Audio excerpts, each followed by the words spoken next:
વડોદરા શહેરમાં નશાની હાલતમાં ગાડી હંકારી ગાડી ચાલકો અકસ્માત સર્જતા હોય તેવા કિસ્સાઓ વધી રહ્યા છે.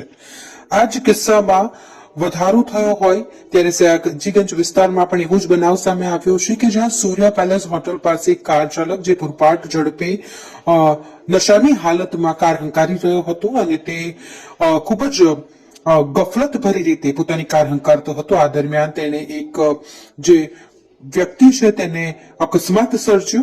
એક મોટી ઉંમરના વ્યક્તિ તેની સાથે અકસ્માત સર્જ્યો, જેમને સારવાર હેઠળ ખસેડવામાં આવ્યા. ત્યાં ઉપસ્થિત લોકો દ્વારા આ મામલે સયાજીગંજ પોલીસને જાણ કરવામાં આવતા સયાજીગંજ પોલીસની ટીમ ત્યાં પહોંચી હતી અને તેઓ દ્વારા આ કાર ચાલકને ઝડપી લઈને તેના વિરુદ્ધ કાર્યવાહી કરવામાં આવી છે.